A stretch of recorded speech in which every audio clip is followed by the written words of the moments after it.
24 horas, Central.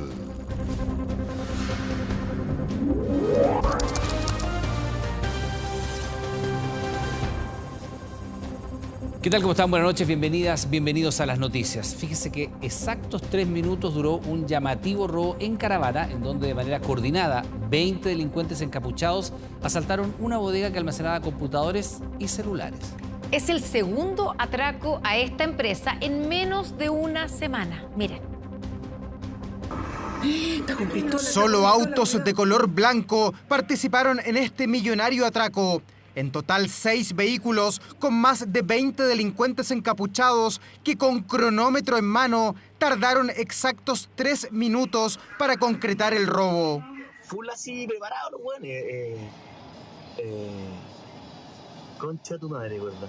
Mira, weón, le están sacando las llaves del auto. Heavy. Me encañonaron y me dijeron que cruzara el camión aquí y me quitaron las llaves. Y ahí todo el rato apuntándome que no me moviera nomás. Y pusieron el camión aquí para que no pasaran los vehículos. No estuvieron más de 5 minutos, fue súper rápido. Su camión quedó atravesado a la salida del Work Center Costanera, un centro logístico que en la comuna de Renca almacenaba computadores y celulares. Y eso es lo que buscaban los delincuentes y es lo que se llevaron como mercancía luego de apuntarle a los guardias y obtener unos 100 millones de pesos en especies. Ingresan violentamente a este recinto, intimidan a los guardias, se dirigen directamente a una bodega donde se almacenan computadores y teléfonos inteligentes de alta gama. Todas las imágenes muestran a delincuentes fuertemente armados. Y eso es lo que vieron también desde esta oficina, donde el pánico se apoderó de inocentes trabajadores. Están apuntando acá.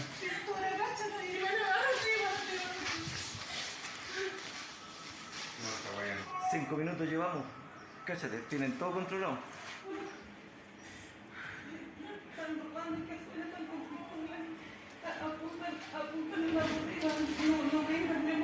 Muchos furgones, como 7 furgones, y entraron a la fuerza, con armas largas, encapuchados. Había uno que estaba en la parte afuera, o sea, que estaba afuera, que era quien contaba, partieron desde el minuto 3 hasta el minuto 0 y al llegar a 0 todos se fueron. Estaban midiendo los tiempos, la idea era que el robo durara 3 minutos y así fue.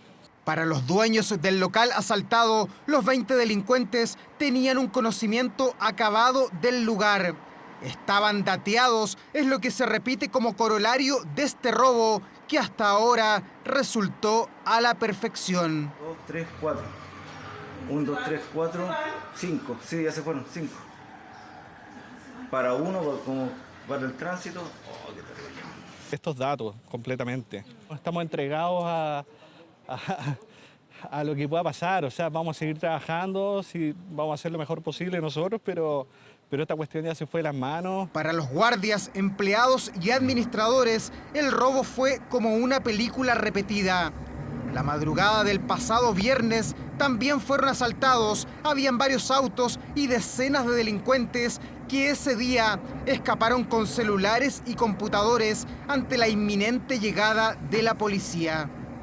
Se podría tratar de estos mismos sujetos que, como en esa oportunidad no lograron consumar el delito en su totalidad, pudiesen haber venido en esta oportunidad así y lograr lo que ahora se está inventariando para saber en definitiva la cantidad de especies y el avalúo si es 100 millones de pesos o no.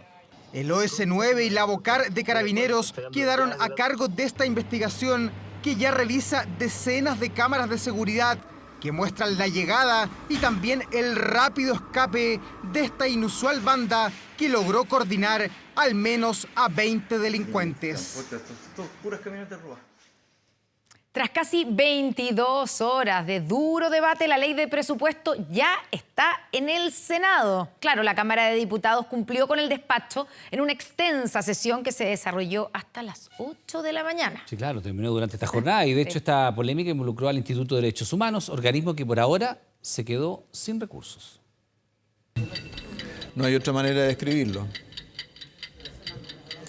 Perdón, está sonando mi despertador.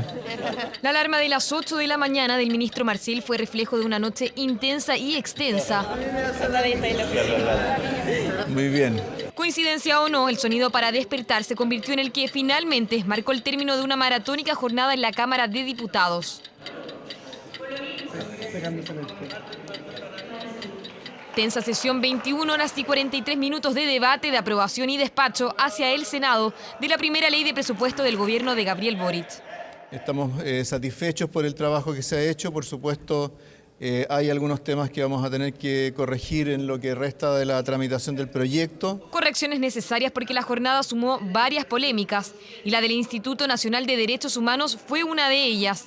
Si en algún momento de la noche hubo bostezos, estos no fueron parte de una polémica votación que terminó con el rechazo de la oposición a los recursos destinados al organismo.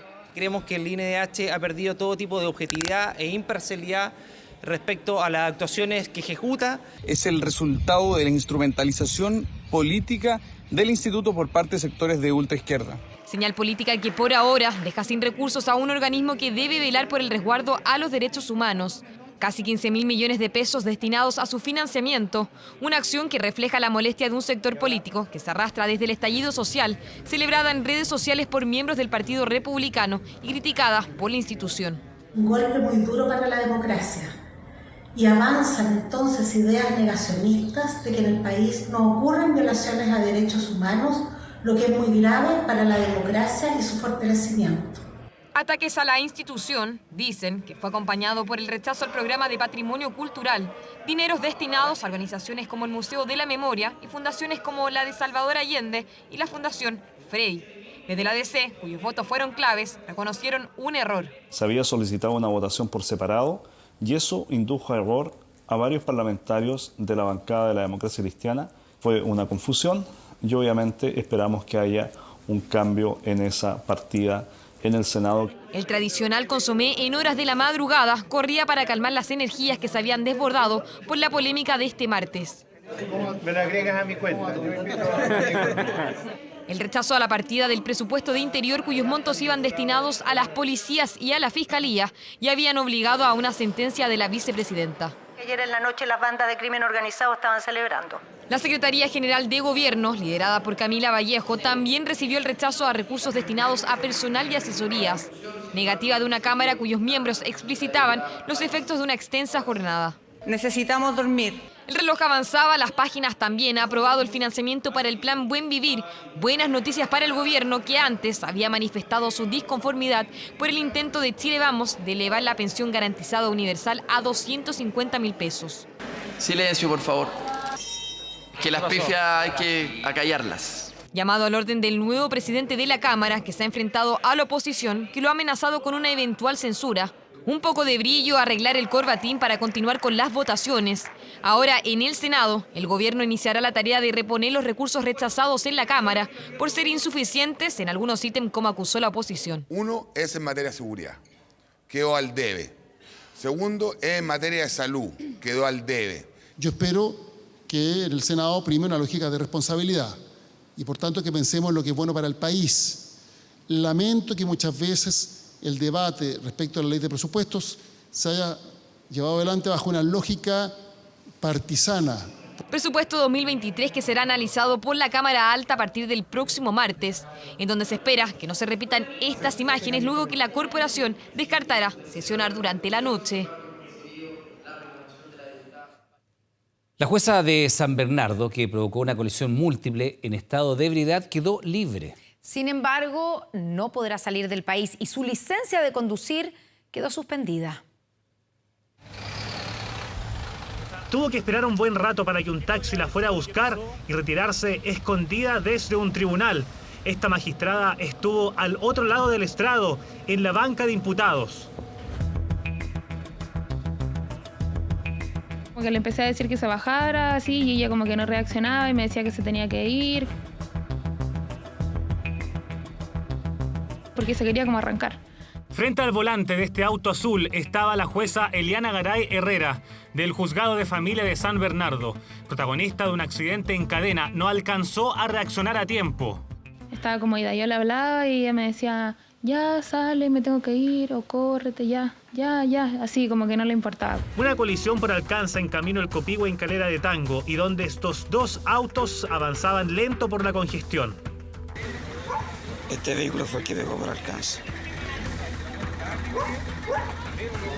A la camioneta, en este caso, de mi ¿cómo se llama? Empleador, fue como amortiguador, porque si hubiese sido directamente al auto, hubiese sido fatal. Incluso después cuando los carabineros la pudieron bajar de la camioneta, se tambaleaba para los lados, no podía estar para... Ahí fue que descubrieron que es una magistrada y además manejaba en estado de ebriedad. Carabinero le dijo que ella era una persona pública. Eso fue lo que le dijo Carabinero a mi marido, y mi marido así como, que no sé, no entendía mucho, no entendió mucho. 1.85 gramos de alcohol por litro en la sangre. Eso marcó en la prueba respiratoria. En el accidente, una niña de 7 años quedó lesionada, hermana de una conductora afectada. ¿Sufriste alguna lesión?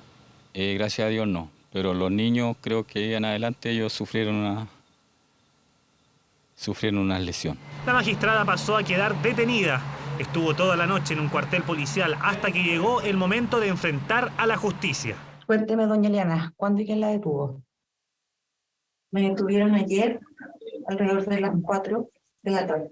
En el juzgado de garantía de San Bernardo la formalizaron por el delito de conducción en estado de ebriedad, con resultado de lesiones y daños. El Ministerio Público solicitó arraigo nacional y suspensión provisoria de su licencia de conducir, algo que no compartió su defensa. Respecto del arraigo, magistrado, mi representada me ha manifestado que tiene un viaje familiar programado ya con mucha antelación. Mi representada es madre de 2 hijos. Ella es una persona que vive sola con ellos y por lo tanto, como cualquier ciudadano en este momento, tiene que ir a dejarlos, a buscarlos al colegio. Todos argumentos de la defensa para evitar alguna medida cautelar. Aún así, el tribunal tuvo la última palabra. Se van a decretar ambas medidas cautelares solicitadas por el Ministerio Público, esto es el arraigo nacional y la suspensión provisoria de la licencia de conducir. La jueza quedó en libertad, pero ¿corre riesgo de ser suspendida? No podría seguir siendo juez si es que la acusan en un procedimiento criminal, si es que en un procedimiento criminal se acoge a una suspensión condicional del procedimiento o si es que la condenan. ¿Ya? En esos 3 casos no puede ser. Pero antes de llegar a esos casos podría ser suspendida en todos estos escenarios que yo te señalé anteriormente. Y no se necesita para eso que haya condena o que haya sentencia. Basta que se considere por sus superiores, por ejemplo, que no tiene un comportamiento adecuado para su cargo y la podrían suspender. Además de las medidas cautelares, la investigación tomará 90 días. Desde el Poder Judicial indicaron que por ahora no se ha informado aún el inicio de algún sumario administrativo contra la jueza. Y en su gira por Tailandia, en el marco de APEC 2022, el presidente Gabriel Boric sostuvo reuniones bilaterales con los líderes de Japón y Canadá. Claro, todo esto en una jornada en donde se envió un mensaje a Estados Unidos y China. Vamos a tomar contacto con Marian Basso, Marian Basso sigue la gira del mandatario. Marian está con nosotros. ¿Cómo te va? ¿Qué tal? Buenas noches. Buenos días. Buenos días allá, pues ya tenemos 12 horas. Sí, bueno, y hoy día la agenda también se viene intensa porque el presidente de la República va a hacer su estreno como mandatario de nuestro país en la APEC de Tailandia 2022. Va a sostener durante toda esta jornada distintas reuniones donde va a intervenir como mandatario ya en este foro de las economías. Y también importantes reuniones bilaterales, quizás la más importante y esperada de la agenda del presidente de la República, la reunión con el presidente de la República Popular China, Xi Jinping, y posteriormente a ello también va a sostener una reunión con el rey de Tailandia. Es importante entonces esta cita que va a sostener sobre todo con el presidente de China, dado lo que señalaba hace pocas horas el presidente Gabriel Boric, y que lo veíamos ahí en esta nota, esta guerra comercial entre China y Estados Unidos a la que hacía referencia el presidente Gabriel Boric. Nosotros nos quedamos acá, vamos a seguir trabajando con Claudia Rojas para llevarle todo el análisis y también las actividades del presidente de la República en esta su segunda jornada en Tailandia desde la APEC. Primera jornada de actividades del presidente Gabriel Boric en Bangkok, Tailandia, a puertas de su participación este viernes en la APEC 2022, el foro de las economías, donde el mandatario hará su estreno. I'm really astonished of the warm welcome that you have gave me here.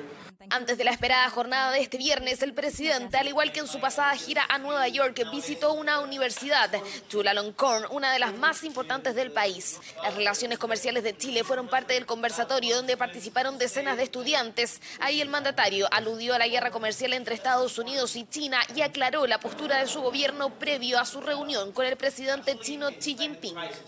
A lo que me refiero es que es evidente que en una guerra comercial entre dos potencias mundiales siempre existen presiones para posicionarse. Y lo que yo he defendido y seguiré defendiendo respecto a los intereses de Chile es la autonomía política.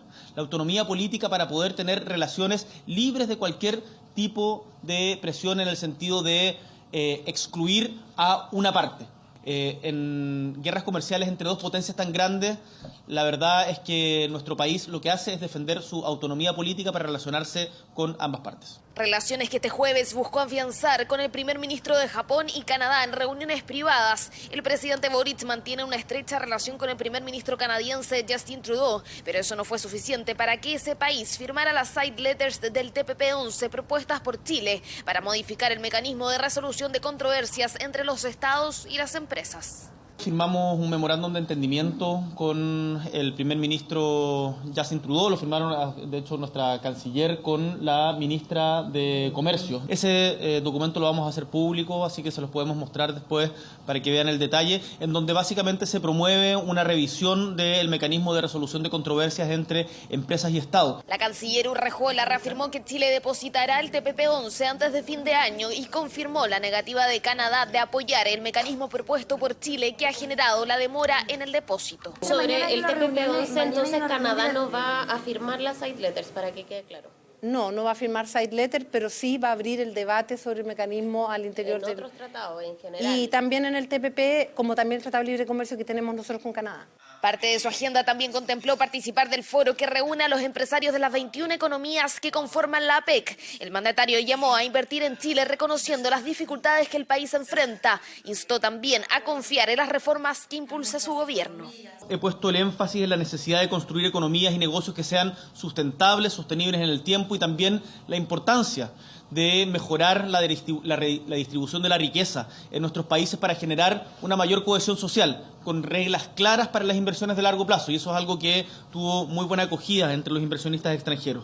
Fortalecer vínculos con las economías del Asia-Pacífico es parte central de la agenda del mandatario en este viaje. Este viernes el presidente Boric contempla actividades en el marco de la APEC con un discurso que apuntará a la reactivación sustentable de la economía chilena. Claro, esas son las actividades del presidente en la APEC, pero nos vamos a ir a los Países Bajos, donde a puertas cerradas se desarrolló este jueves la audiencia de extradición en contra de la exalcaldesa de Antofagasta, Karen Rojo. Claro, en la Corte de Rotterdam. Tenemos el informe de nuestra enviada especial Valentina Reyes. Valentina, muy buenas noches.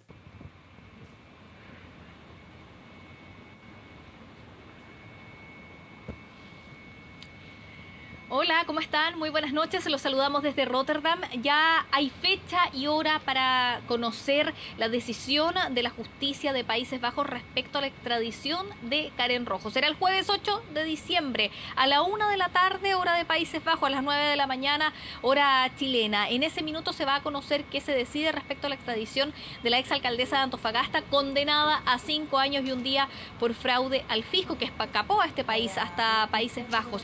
Nosotros esta jornada pudimos conversar con uno de los abogados defensores de Karen Rojo, que viajó justamente a esta audiencia de extradición que duró 2 horas, se desarrolló durante la mañana. Está de muy buen ánimo, está tranquila.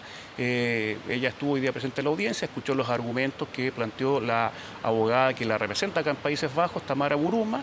Se le tradujo todo lo que se decía por parte tanto de la defensa como por la fiscalía, y está muy satisfecha con lo que se ha hecho. Se llevaba muchos meses trabajando por parte de la defensa, desde el mes de abril a la fecha, y se han expuesto todos los argumentos que se recopilaron en todos estos meses con muy buenas expectativas de lo que podría pasar.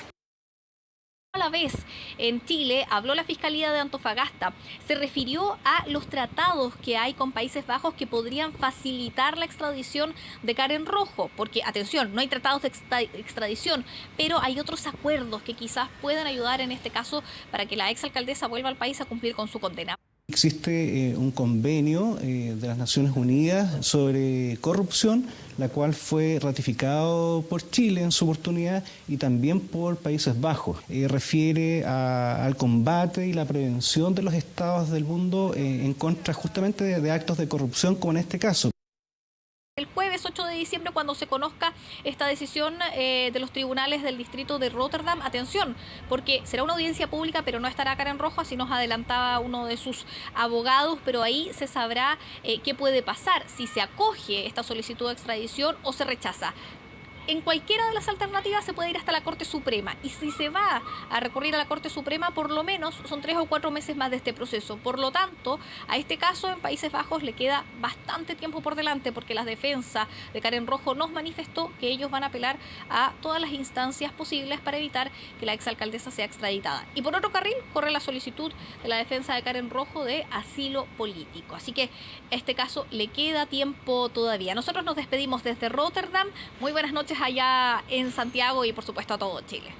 Muy buenas noches, Valentina Reyes desde Países Bajos y de vuelta en nuestro país. Bueno, el congelamiento de las tarifas no es sostenible en el tiempo, lo dijo en Tailandia el presidente Gabriel Boric. Claro, esto a propósito del alza que se espera en la tarifa del transporte público. Ojo, porque no sería la única mala noticia para el bolsillo.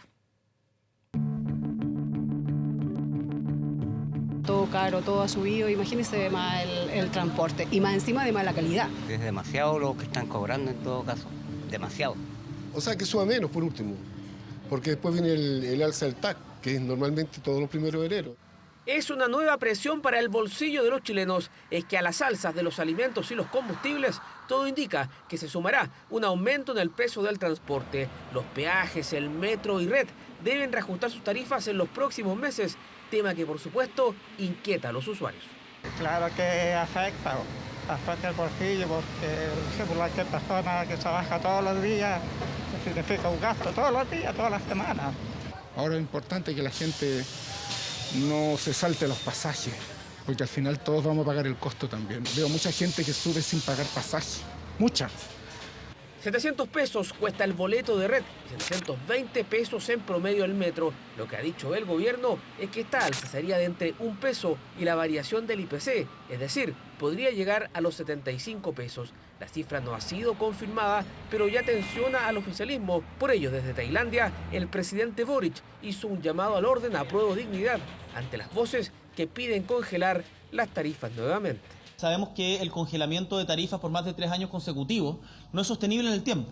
Por lo tanto, tenemos que llegar a un equilibrio en función también de cómo esté la economía y cómo esté la situación de las familias que más lo necesitan. Tengo confianza en que el gobierno va a adoptar la mejor decisión y que va a considerar el impacto que tiene el transporte en el bolsillo de los chilenos en este momento de alta inflación. Desde enero del 2019 que nos sube el precio del transporte público, pero factores como el dólar, los repuestos y los combustibles tensionan fuertemente la tarifa. Lo mismo ocurre con el TAC y los peajes, que por ley se reajustan todos los años en función del IPC. Este año el costo de la vida ha subido más de un 10% y las concesionarias han ratificado que el alza es ineludible. Nosotros conversamos con ellas y le planteamos la necesidad que nos planteen una propuesta que sea coherente con el servicio que están planteando, pero también conscientes que no pueden dañar el bolsillo de las personas que hoy día se siente bastante afligido por el costo de la vida. Otro golpe al bolsillo. Si un automovilista viaja desde Maipú a Providencia usando 6 TAC, paga 4.431 pesos por viaje. Si se concreta el alza, ese valor subiría hasta 4.862 pesos. Si consideramos 20 viajes de ida y vuelta en un mes, el costo adicional que paga ese automovilista supera los 17.000 pesos. A los ricos no les afecta, pero al que es pobre y lucha por sus lucas mensuales, cuesta, y cuesta harto. Mala, vos. Queremos que saquen el TAC y más encima lo suben. Pero lo único que nos sube son los sueldos. Quedamos lo mismo, tenemos que sacarlo de la contumelia para poder trabajar. Alzas que correrían en paralelo y por la que los expertos también piden tomar medidas. Sería mejor distanciar las dos cosas. Quizás congelar por un tiempo, congelar por este año los peajes y el próximo año aumentar gradualmente las tarifas del transporte público. O sea, no es una pérdida neta, sino que es una pérdida por un tiempo y después una ganancia. Además, los flujos están aumentando. Alzas en el transporte público y los peajes que se concretarían en cosa de semanas. Sin embargo, el gobierno afina las negociaciones para intentar atenuar el impacto en los bolsillos. Durante las últimas 24 horas se registraron diversos portonazos en la capital que generan preocupación. En Maipú, un adulto mayor fue golpeado por 3 desconocidos, mientras que en La Granja, un niño le quitó un arma a un delincuente que asaltaba a su madre y su hermana. Son pasadas las 7 de la mañana y una mujer sale de su casa con sus hijos de 15 y 12 años. Estábamos esperando que llegara el papá para retirar a los niños y en eso yo me veo a un tipo que venía en bicicleta, todo vestido de negro, con un jockey. El tipo se acerca y venía así con el brazo. En ese momento los amenaza con un arma de fuego. La mujer les dice a sus hijos que corran mientras ella acelera, pero su hijo mayor no logra huir.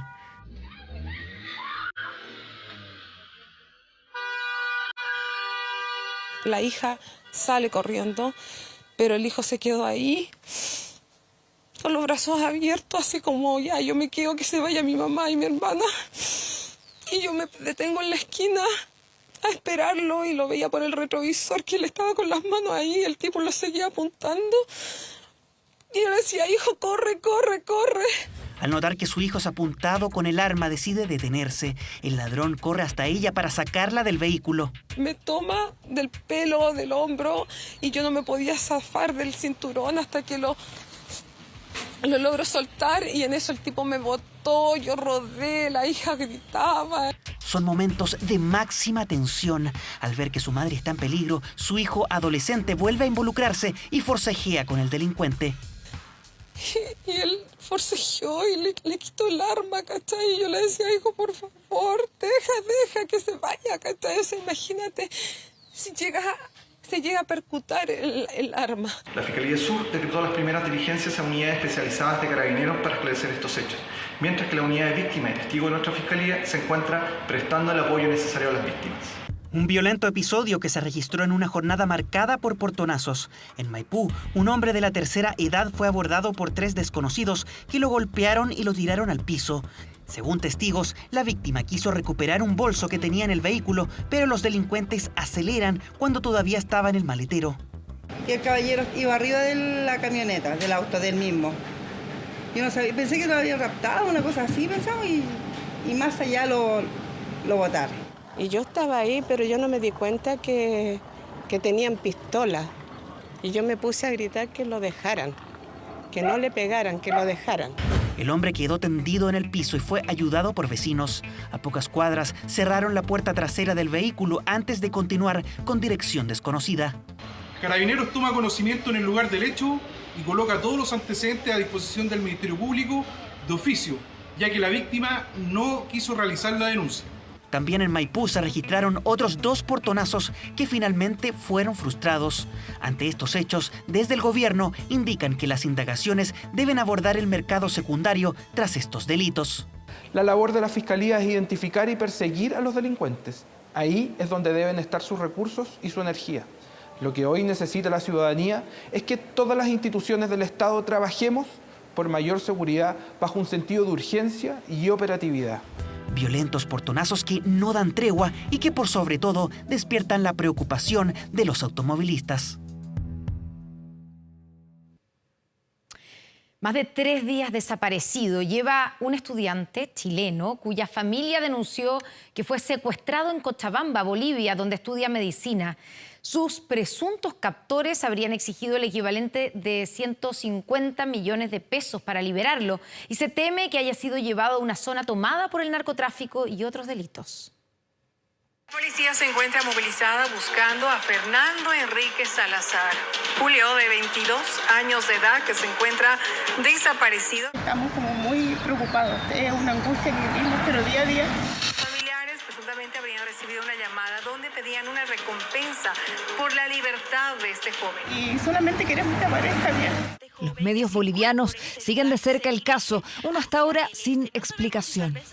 Gracias a su propio esfuerzo logró ir a estudiar medicina a Bolivia. Por favor, toda persona que la haya conocido, compartan la publicación. Este es uno de los videos que ha difundido la familia. Fernando llevaba un tiempo viviendo en Bolivia, específicamente en Cochabamba. Llegó aquí para estudiar medicina. A las 5 de la tarde del lunes habría salido de su departamento para buscar una encomienda. Aquí en la zona norte, es en este lugar que él habría salido de su domicilio el pasado 14 de noviembre aproximadamente a las 5 de la tarde. Amigos dicen que por WhatsApp Fernando les compartió su ubicación real, un recorrido que duró 2 horas hasta detenerse en Capinota, 50 kilómetros al sur de Cochabamba. Luego no supieron más de él. Desde el primer momento hemos tomado contacto con la Policía de Investigaciones, pero también con la Cancillería para disponer todos los recursos del Estado para poder apoyar en esta situación. La hipótesis de un presunto secuestro toma fuerza tras la supuesta petición de $150.000, unos 150 millones de pesos, por parte de los secuestradores para liberarlo. Necesitamos reunir el dinero antes de las 11 de la tarde para recuperarlo, por favor. Se teme que haya sido llevado al México Chico, un sector en el trópico de Cochabamba. Medios bolivianos e incluso investigaciones periodísticas hablan de la zona como un lugar restringido para policías, militares, incluso para civiles foráneos. Una zona donde no hay ley, dedicado a la venta de autos y el narcotráfico. Eso es lo que arrojó un poblado más chico, más rural. Y la verdad yo presiento que todavía está ahí. Yo presiento que ahí lo pueden encontrar y que la policía tiene que seguir el rastro, tiene que poder actuar y ponerse las pilas. Uno piensa todo el día en el Feña, que cómo está, que si está bien, que si comió, que si durmió, cómo lo están tratando. Y que aparezca nomás, lo único que queremos nosotros. Solo le puedo decir que se están llevando adelante todas las coordinaciones y se está colaborando en todos los ámbitos que se puede por parte del Estado chileno en las tareas de investigación para poder identificar a los responsables, pero por sobre todo proteger la vida de la persona. La investigación está en manos de la policía boliviana, mientras la PDI ya inició coordinaciones con la Interpol. La policía se ponga las pilas, que la PDI haga su trabajo, que se contacte y que vayan a buscar la última señal que arrojó el GPS. La coordinación es permanente con Interpol. Ahora tenemos una denuncia que se está trabajando bajo la reserva que corresponde y está en desarrollo, así que no hay más detalles respecto a eso. Respecto a la familia, ¿se han podido comunicar con ellos? No, muchas gracias.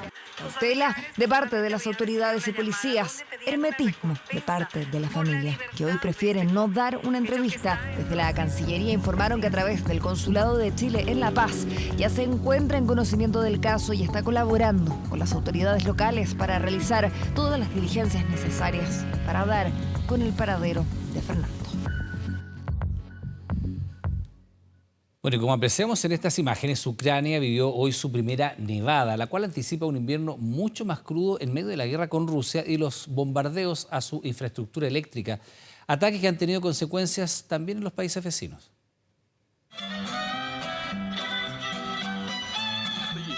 No le tenemos miedo a los rusos. ¿Por qué tendríamos miedo a la nieve? No le tenemos miedo a nada.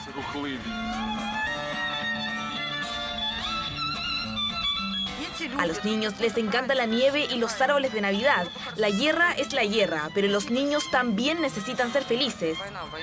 Aunque falta poco más de un mes para que empiece el invierno en el hemisferio norte, la nevada que ha llegado este jueves a la capital ucraniana es un anticipo de lo que se viene.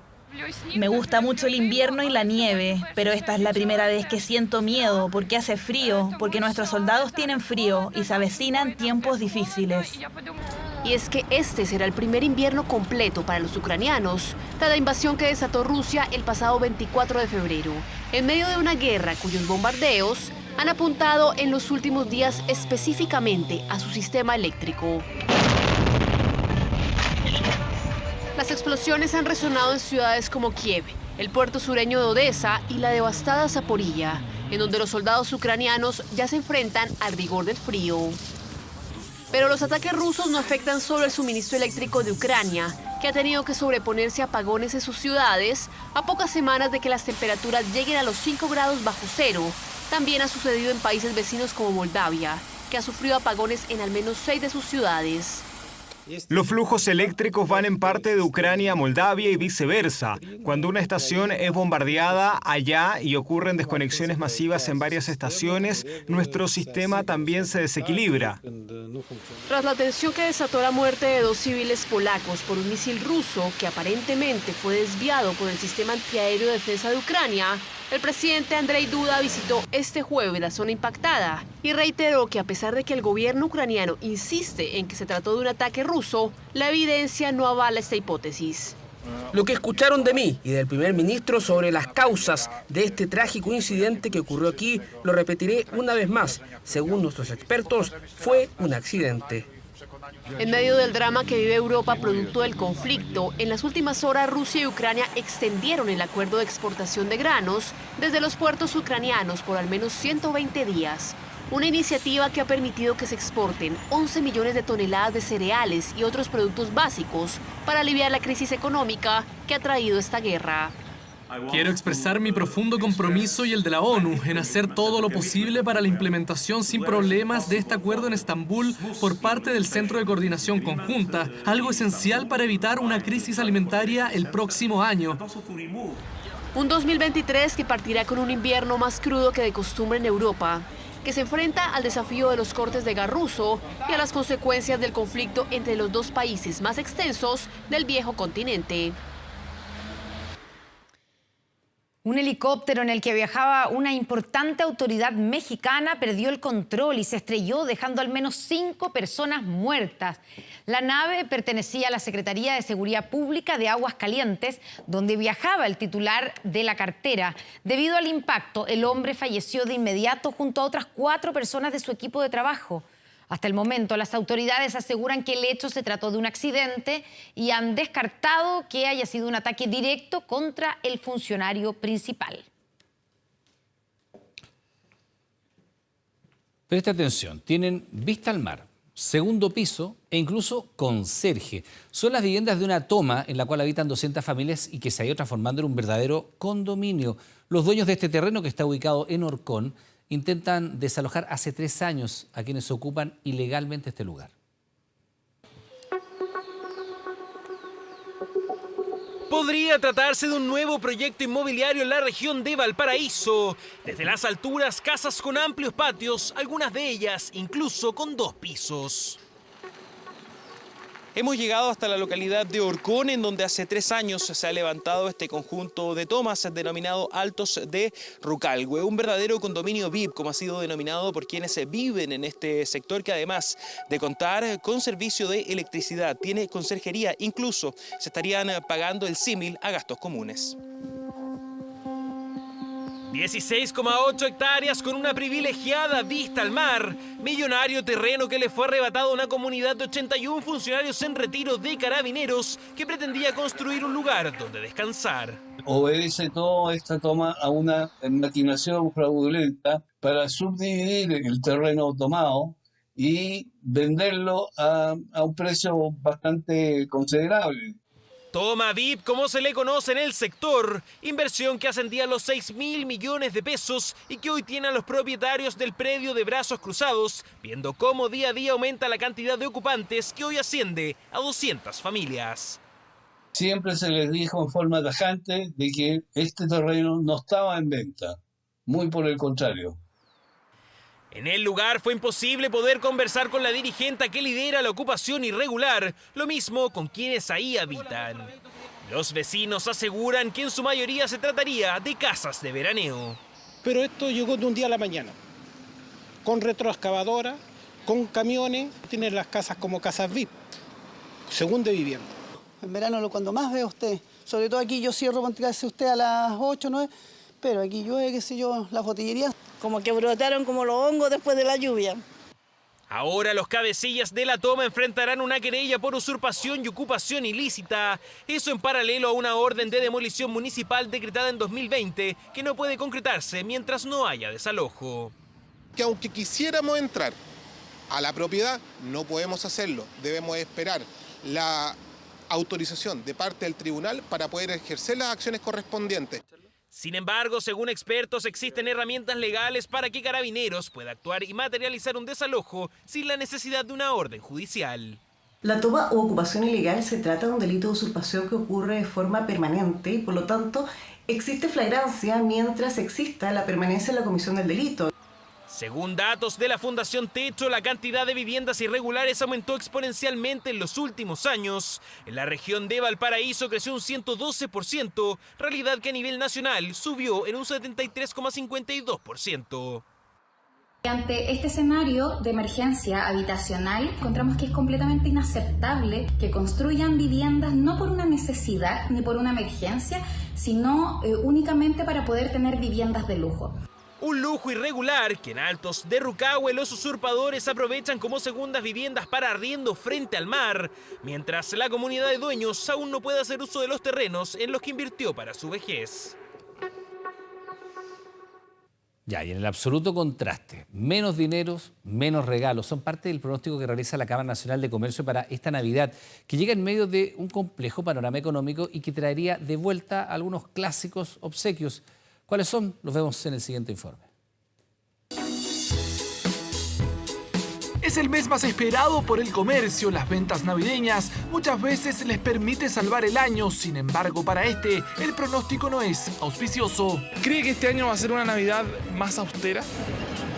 Yo pienso que sí. No creo que sean grandes regalos tecnológicos como han sido otros años. Creo que van a ser regalos muy austeros, muy de bajo costo. Mira, los regalos van a ser casi los mismos, pero ya van a ser de baja calidad. Los chilenos cuidarán la billetera, así lo evidenció una encuesta realizada por la Cámara Nacional de Comercio, donde un 44% asegura que este año hará menos regalos. Dayana, por ejemplo, nos cuenta que para esta Navidad la lista se achicó y varios quedarán afuera. Están los que deberían estar, no. Mi hijo, mi esposo, mi sobrino, y ya sería. ¿Y quiénes quedan fuera entonces? Mi hermano, los mayores, mis cuñadas. Ya, hay que pensar en ¿no? Sí, el fin justifica los medios. Sabemos que debido a la situación económica que estamos enfrentando, esta Navidad va a ser más austera. Y justamente, las principales razones que dieron los encuestados son las condiciones económicas familiares y la inflación. De hecho, un 41% señala que gastarán menos dinero este año, lo que traería a viejos y confiables conocidos al árbol de Pascua. Quizá una cremita, quizá una poquita cosa. Calzoncillos, las toallas, todo lo más económico. Sí, no, los 3.000, esas cosas así. A los que no sabéis qué regalarle, para los calcetines y calzoncillos, que igual siempre se ocupa, así que no hay ningún problema. Cremas, calzoncillos, ropa interior femenina o calcetines, las alternativas que nunca fallan y que este año podrían ser grandes protagonistas. Por lo mismo, Betty, que tiene un local con esas opciones, ya se prepara. Nos cuenta que regalar calcetines nunca pasa de moda y que puede ser una ayuda para la billetera. La docena está a 3.000, 5.000 pesos. Por 1.000 pesos hacen un regalo de 3 calcetines, y que no es malo porque si va a sacar uno, ahí es como pobre, pero 3 no. Beneficios para un bolsillo que este año es más recatado en el consumo, así lo asegura Reinaldo. Él tiene una tienda de ropa para mascotas en pleno centro de Santiago y hasta ellos se verán perjudicados. Los trajes del viejito pascuero no han tenido el mismo éxito de épocas anteriores. Yo estoy vendiendo menos de la mitad de lo que vendía en otras temporadas. A la gente le cuesta cada vez pagar más lo que el producto que uno está vendiendo, porque primero no es una primera necesidad. Te piden una rebaja o por 2 y lo piensan y voy a volver. Un comportamiento de los consumidores que ha sufrido cambios tras la pandemia y la posterior crisis económica. Según un estudio realizado por Iguay, una empresa multinacional dedicada a la consultoría, la incertidumbre los lleva a priorizar las compras. El consumidor, en primer lugar, se está volviendo más cauteloso. Categorías que no son de primera necesidad están sufriendo una caída en el consumo y se prevé que en el corto medio plazo, vaya a seguir este comportamiento. Por lo mismo, la búsqueda de ahorro puede ser clave para esta Navidad y desde el comercio lanzaron el próximo Black Friday, un evento que se desarrollará desde el viernes 25 al lunes 28 de noviembre con la promesa de llamativas ofertas, alternativas de ahorro que pueden marcar la diferencia en un fin de año austero y con pronóstico reservado para el próximo. Alerta ha generado el marketing ilícito que están desarrollando los contrabandistas de vehículos robados, que luego son internados por pasos no habilitados a Bolivia. Los denominados chuteros están subiendo inéditos registros a redes sociales, como estos, promocionando su negocio ilegal.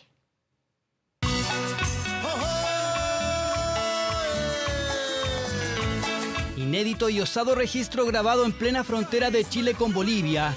Traslado de vehículos que el mismo protagonista del video dice son robados y conducidos por pasos clandestinos.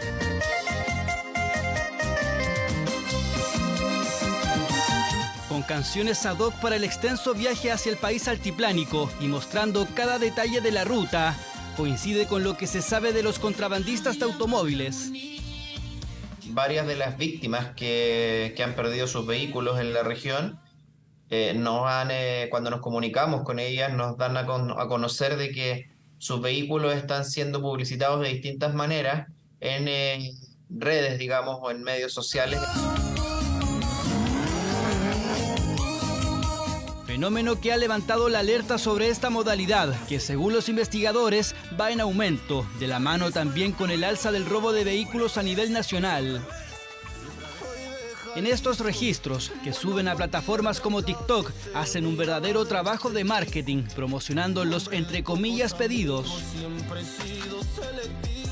Los vehículos que se sustraen y son puestos en el mercado boliviano son precisamente vehículos 4x4, camionetas, sub, y en general, efectivamente, esos vehículos son muy cotizados fuera de la frontera. No la puedo rastrear. A Yopaya, Bolivia, fuera de línea, ya eso del 10 de octubre y el vehículo se perdió el 23 de septiembre. Pronto se cumplirán 2 meses desde que el emprendimiento de transportes y alquiler Gosman sufrió el robo de 2 camionetas en Iquique. Empezamos a hacerle seguimiento a los vehículos y los vehículos nos aparecieron en Bolivia. Ambos vehículos. En estos momentos están fuera de línea. Se perdieron las comunicaciones con los GPS. Pero las últimas marcaciones que hicieron estaban marcando en Avaroa y en Chayapata. A más de 500 kilómetros estarían los vehículos, un destino común para los denominados chuteros o contrabandistas de automóviles robados que luego serían ofrecidos hasta un 50% más barato que en el mercado formal.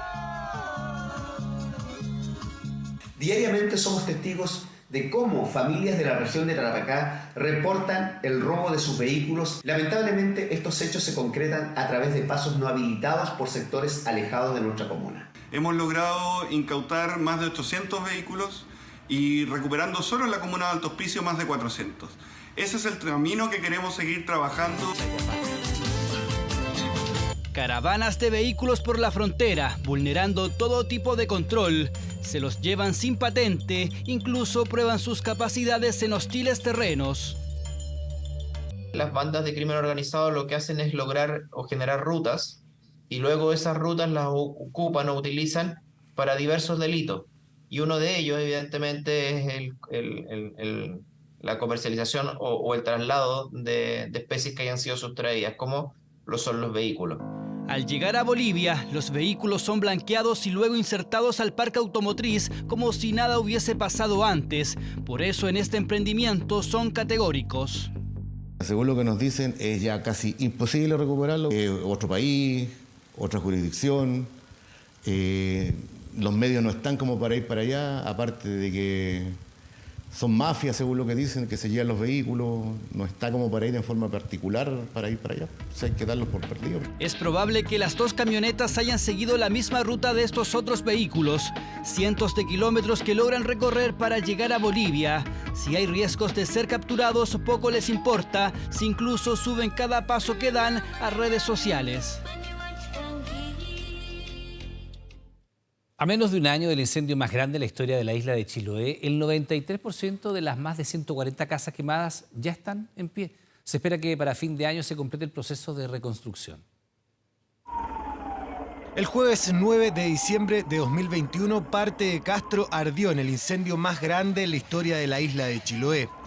Una tragedia para cerca de 500 personas, las que vieron cómo las llamas consumieron más de 140 casas de la población Camilo Enríquez y Villa Los Presidentes. Una pesadilla para todos nosotros. Es algo terrible, pareciera que hubiera caído una bomba acá en la población. Hay que darle gracias a Dios que estamos vivos, estamos sanos y ahora a trabajar, ¿no? El siniestro despertó el lado más humano de los habitantes de esta zona. Cientos de voluntarios ayudaron a remover los escombros y los centros de acopio dispuestos recibían ayuda de todo el país. La verdad que no hay palabras como para contener un poquito la emoción de todo esto, desgraciadamente. Pero es reconfortante ver la gratitud de la gente que con una mirada a veces te lo dice todo, te dice muchas gracias y gracias por venir en el fondo. Este realmente es una minga, como la llamamos acá, una minga chilota, una minga chiloé. Pero sí, y es lo que tiene que hacer la ciudadanía. Esfuerzos que también se dieron entre los ámbitos público y privado para reconstruir estos hogares, lo que permitió que a menos de un año de la tragedia, el 93% de las viviendas quemadas estén nuevamente en pie. Este jueves fueron entregadas 49 casas nuevas. Hoy día podemos estar tocando nuestras casas. Y con emoción hoy día vamos a recibir nuestras casitas, nuestras llaves y comenzar una nueva vida.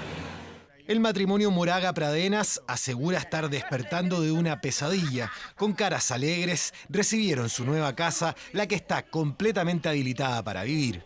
Lo pasamos muy mal, que se nos quemó nuestra casita, pero ahora con la gracia de Dios y toda la gente que nos ayudó, estamos muy felices. Este no es una casa para mí, este va a ser mi palacio para mí. Las casas que quedan por entregar estarán listas antes del 24 de diciembre gracias a la alianza entre el Ministerio de Vivienda, Desafío Levantemos Chile y la industria salmonicultora, la que permitirá en menos de un año devolver los hogares a más de 500 personas damnificadas por el incendio. Una nueva controversia sumó Elon Musk a 3 semanas de haber comprado Twitter, luego de enviar un mensaje a sus trabajadores que fue interpretado como un verdadero ultimátum. Mire. Despidos masivos, medidas que han enojado a algunos famosos.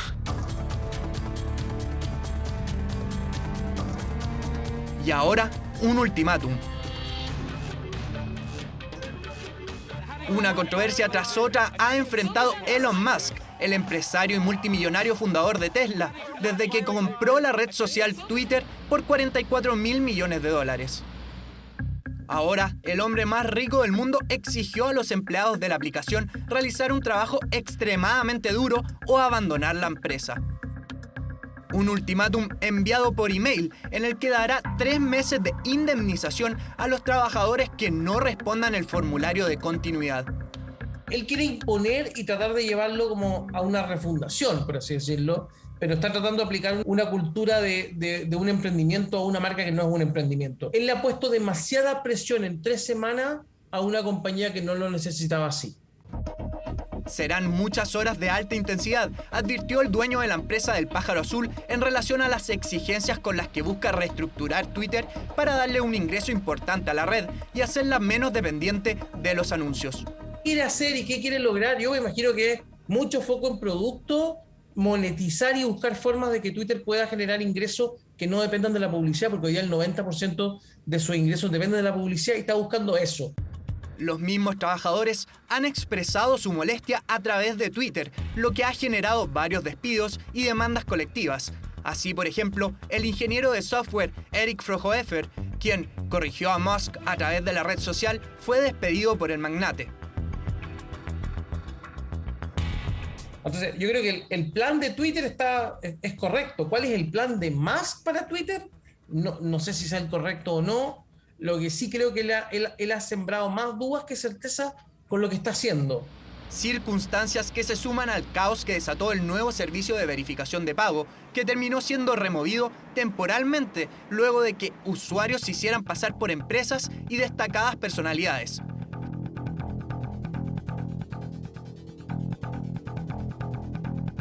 Cambios radicales en el funcionamiento de la empresa tras las altas exigencias que ha puesto el hombre más rico del mundo para llevar a Twitter a una versión 2.0. un modelo de red social que busca adaptarse a una nueva época y cuyo ejemplo podrían empezar a seguir otros gigantes tecnológicos como Facebook y Amazon.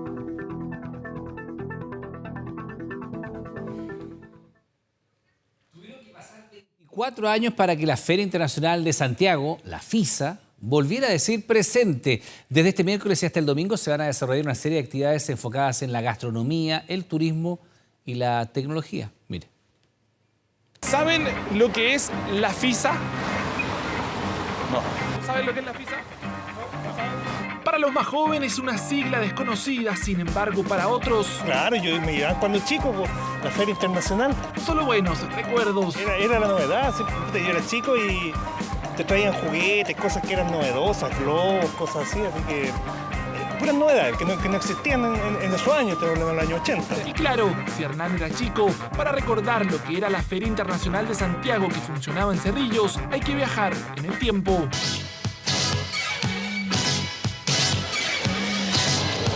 Una afluencia impresionante de público, se clausura hoy la Feria Internacional de Santiago. Una feria que se repletaba y que se realizaba desde el año 1962. Un evento que traía a Chile los principales avances del mundo en moda, gastronomía y sobre todo tecnología. Los más modernos equipos para todos los gustos y de todos los tipos se pueden encontrar en la FISA. Desde esta moderna máquina para fabricar ladrillos ecológicos sin necesidad de quemarlos, hasta prácticos teléfonos celulares de bolsillo. Imagínate en un mundo sin celular, sin internet, entonces lo que llegaba era novedoso. Tecnología, maquinaria, entretención, novedades de cocina, cosas, más o menos lo que recuerdo yo. Además, era la oportunidad para inversionistas nacionales y extranjeros. Este automóvil alemán, por ejemplo, fue comprado por un pudiente empresario en $200.000, 8 millones de pesos. Claro que es único en Chile y uno de los 3 que existen en Latinoamérica. Un evento que cautivaba a los chilenos, pero que en 1998 se realizó por última vez por la irrupción de los grandes centros comerciales. 24 años después, este miércoles volvió a abrir sus puertas. La Feria Internacional de Santiago permanecerá abierta hasta el domingo para celebrar sus 60 años. Eso sí, ahora será en el Parque FISA, que se ubica en el ex Espacio Broadway, en la comuna de Pudahuel. Este regreso que trae tanto sentimiento, tanta nostalgia, tanto cariño, pareciera como si hubiera sido ayer. Todos quienes nos han escrito diciendo, hoy yo iba con mi hijo, yo iba con mis padres. Es un panorama imperdible, donde no hay edades, no hay gustos particulares, porque, como hemos dicho en la ceremonia inaugural, todos cabemos en FISA. Para esta versión, se contará con show de música en vivo, carpas de circo, simuladores de Fórmula 1, variedad en gastronomía y la oportunidad de comercializar sus productos a una decena de emprendedores.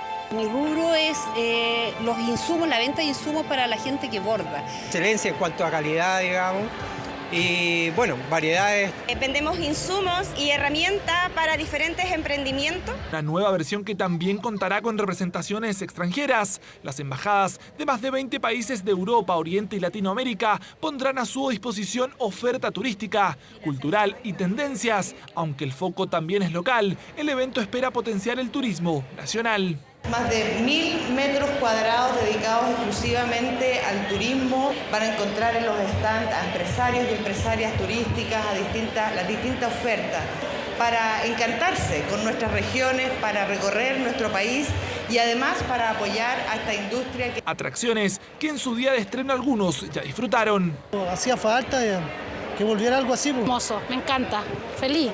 Venía diciéndole a mi hijo que se iban a entretener. Y esperemos que esto pueda ser un buen recomienzo. El retorno de un evento que tras más de 2 décadas espera nuevamente congregar a las familias chilenas con entradas que van desde los 2.000 pesos hasta los 9.000 pesos.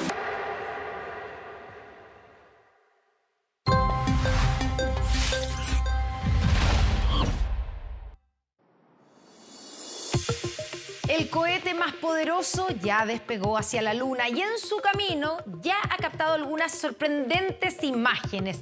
¿Qué es lo que nos ha mostrado este cohete, Pascal Fuentes? ¿Cómo estás? Muy buenas noches. Bien, gracias, Connie. ¿Tú? ¿Todo bien? Todo bien. Recordando la FISA estábamos. Estábamos haciendo nostalgia con la FISA la última vez que fuimos. Estábamos mirando hacia el pasado, esto es mirar hacia el futuro. De hecho, veamos de inmediato este timelapse que preparó la NASA con las primeras imágenes que ha captado la nave espacial que está compuesta por el cohete y por esta cápsula Orión, que captó estas imágenes que estamos viendo ahí, que se ve de fondo esa pelotita para todos los que tengan alguna duda de que la Tierra es redonda. Increíble. Y bueno, ahí se ve, claro. Ahí se ve Tenía clarísimo alguna duda, que ahí está. plana no es. Muy redonda. Este es un pequeño fragmento de su viaje de 25 días, 11 horas y 36 minutos de ida y vuelta. Podemos volver al estudio, incluso te invito a desengranar esta misión en base a sus dos dispositivos más importantes. Ya decíamos, el cohete más poderoso y también la cápsula que es Orión. Se espera que el regreso a la Tierra sea el 11 de diciembre con un amerizaje controlado en el Océano Pacífico. ¿Qué sabemos del cohete? Además que es el más poderoso, pesa 2.600 toneladas y tiene una altura superior de un edificio de 17 pisos.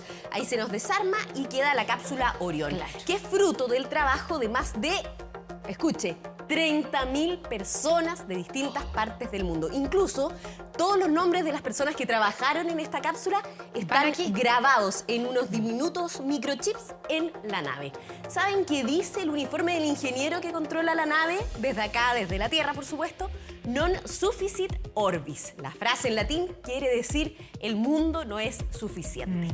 Pero la misión Artemisa no se limita a la Luna porque es un paso para que la humanidad pueda llegar aún más lejos. ¿A dónde? Josefa Budnik nos cuenta. ¿A dónde? A Marte. Ay, pero no spoilees. Ya. Escucha. Un impresionante avance en la exploración espacial que pretende convertirse también en un nuevo paso para toda la humanidad. Artemisa 1 ya lleva casi 24 horas en el espacio, una misión cuyo objetivo final es desarrollar vida sostenible en la Luna. Esa tecnología que se necesita crear y probar para poder hacer la vida sostenible en lugares que son más difíciles que en la Tierra, también puede ser aplicada para problemas que nosotros tenemos en estos momentos en la Tierra. La misión Artemisa 1 tiene como protagonista a Orión, una estructura que romperá récords en distancia, 64.000 kilómetros más allá de la cara más lejana de la Luna. Este será el primer paso para que eventualmente lleguemos con una misión tripulada a Marte, un plan a largo plazo, pero que los investigadores ven cada día más posible. Si bien Marte no tiene las condiciones idénticas a la Tierra, sí podríamos pensar en algún momento habitar Marte, que como humanidad nos tenemos que empezar a preparar, ¿cierto? O como científicos empezar a pensar a cómo sería migrar a otro planeta. La travesía, que recorrerá más de 2 millones de kilómetros, no lleva tripulantes, pero sí 3 maniquíes. Uno de ellos llamado Munikin Campos. Estos personajes de plástico simulan piel de humano, huesos y órganos. Esta misión es la antesala de la tripulada y servirá para disminuir los riesgos para las y los astronautas que vienen. Por ejemplo, Artemisa 1 ayudará a dilucidar cómo afectaría la radiación del universo en el cuerpo humano. Sumamente importante para ver, por ejemplo, cómo se comporta la nave espacial que vendría siendo Orión. Orión está hecha para llevar personas, pero no sabemos bien cómo se va a comportar durante este viaje que va a durar 25 días aproximadamente. Este es solo el comienzo. En 2024 se llevará a cabo Artemisa 2, segundo tramo de la misión en donde la NASA espera poder sondear la Luna de cerca con tripulación. En 2025 irán un paso más allá. Artemisa 3 buscará que la humanidad vuelva a plasmar una huella sobre la superficie lunar. Quizás tener ya una colonia, no sé si permanente, pero tratar de que se mueva en las próximas décadas a una colonia permanente en la Luna que pueda ayudar también a probar más tecnologías de subsistencia humana y utilizar la Luna seguramente como una especie de parada antes de ir a Marte. Orión, el cohete más potente de la historia, será parte de otro récord. Artemisa 3 tendrá por protagonista una mujer afroamericana, la primera que llegará a la Luna. Wow, esto es como un primer paso, es como hacer un paso... Baby steps. Exactamente. Y después de ahí uno para en la Luna y después sigue a Marte. Bueno, ya son las 22 horas. Les recordamos que a partir de esta hora, Televisión Nacional de Chile está autorizado a transmitir programas para mayores de 18 años. Volvemos a la Tierra, que ¿no? vamos a alcanzar a conocer Marte. ¿Sí, ah? Sí. Mira qué fe te tienes. O yo, porque soy muy joven. Bueno, porque 2025 podría... Avanzar a la podría Luna. llegar a la Luna. Y tú Sí, estás pensando recién. en Marte. Sí. Mira. Pero bueno, sí, volvemos a la Tierra. Sí. y a las malas noticias de la Tierra, porque esto tiene que ver con el cambio climático y todo lo malo que hemos hecho nosotros acá en el planeta, los humanos. Pero les quiero mostrar antes un animal que no goza de mucha fama, menos después de la pandemia. Por eso quiero que veamos unas imágenes lo más tiernas posibles de ellos. Mira ahí, chiquititos, tapaditos, con chupete, quizás se ven más tiernos. Oye, los pero... murciélagos han visto afectado su hábitat por la deforestación. ¿Guaguas murciélagos? Sí, guaguas murciélagos ahí que están tratando de ser recuperados porque su alimento escasea, faltan árboles. Mira qué ternura. Y se altera todo su hábitat.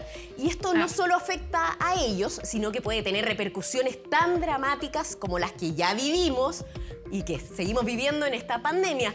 Un estudio basado en 25 años de datos de Australia determinó, mira, llegó uno ahí, uno que es bien grande, que así ya no me gustan tanto. La especie se llama zorro volador, que es muy grande. Y un estudio basado, como decía, en 25 años de datos de Australia, que es donde está esta especie de murciélago, determinó que ese justamente es el impacto que ha hecho que los murciélagos se acerquen, por ejemplo, a las granjas, y es así como los virus encuentran un intermediario, como el caballo, que también lo vamos a traer al estudio, y pueden contagiar de enfermedades a los humanos. Es el caso del virus Hendra, que es sumamente letal. Imagínate que 60% de los infectados ha muerto y que ha cobrado víctimas en sus distintos brotes. Cuando se acercan a los humanos, los murciélagos, y a sus ambientes, además es mucho más fácil propagar el virus porque contienen mayores niveles de virus por el estrés nutricional que tienen, porque se ve afectada su comida, que está en menor y peor calidad. Le preguntamos al virólogo de la Universidad de Chile, Víctor Neira, sobre el Hendra o Hendra, y esto fue lo que nos dijo. Con su saliva van contaminando estas frutas que las comen a medias. Muchas veces estas frutas estas secreciones pueden quedar en contacto con los equinos y los equinos de esa manera adquirir la enfermedad. Entre caballos la enfermedad también se puede transmitir, pero esta se da por un estrecho contacto entre los animales. Conductas como por ejemplo como besar a los caballos, más bien en la zona de la cara, podría ser más riesgoso para la transmisión del virus, no simplemente con tocar su piel. Bueno, Connie, una ternura cuando son guaguitas, sí, pero bien peligrosos cuando ya son pero peligrosos a causa nuestra, por porque ayudamos a destruir su hábitat y eso generalmente genera o deriva en que se tengan que acercar necesariamente a nosotros. Ellos tampoco son muy felices cerca de nosotros. No, claro. Bueno, pero esta siguiente información, y para comentarla, quiero invitar a una persona acá al estudio que va a estar y nos va a graficar. Hey, ma, ¿cómo te está un poco fuerte la música ahí, llego a la disco y solo pienso en ti. La está escuchando con audífono y bastante fuerte.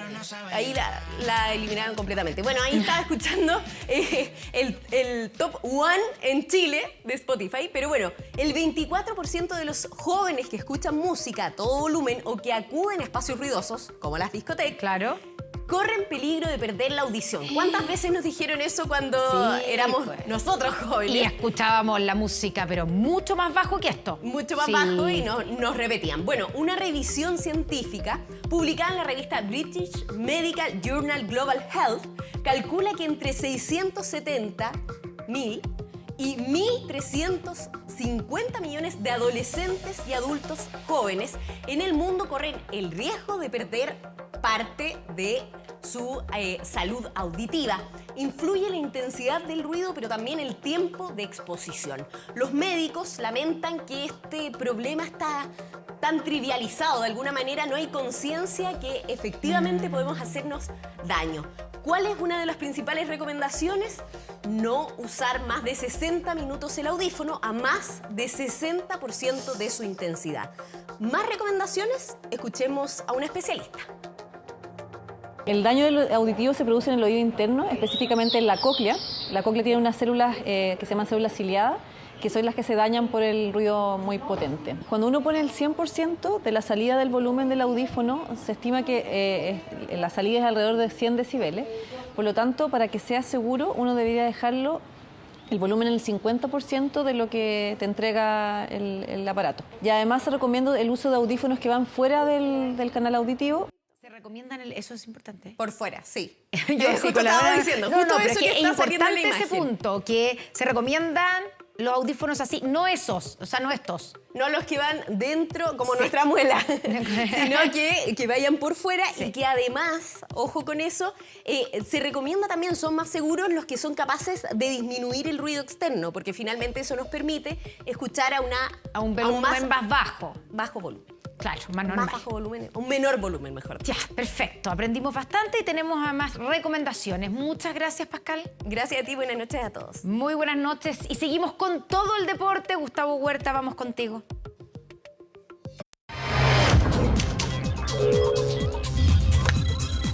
...24horas.cl. Siempre hay que estar atentos a las estafas. Por eso, ojo con lo que le llega por WhatsApp. Crearon un nuevo mecanismo en el que fingen ser el soporte técnico de la aplicación con el objetivo de robar tu cuenta y toda tu información. Entérate en 24horas.cl. Ojo con WhatsApp. Ya, estamos terminando las noticias. Como siempre, le damos las gracias por estar junto a nosotros. Pero hoy es jueves y los jueves son de Carlos Pinto en TVN. Ahora llega el día menos pensado y vía pública en Canal 24 Horas. Buenas noches, que descansen. Buenas noches.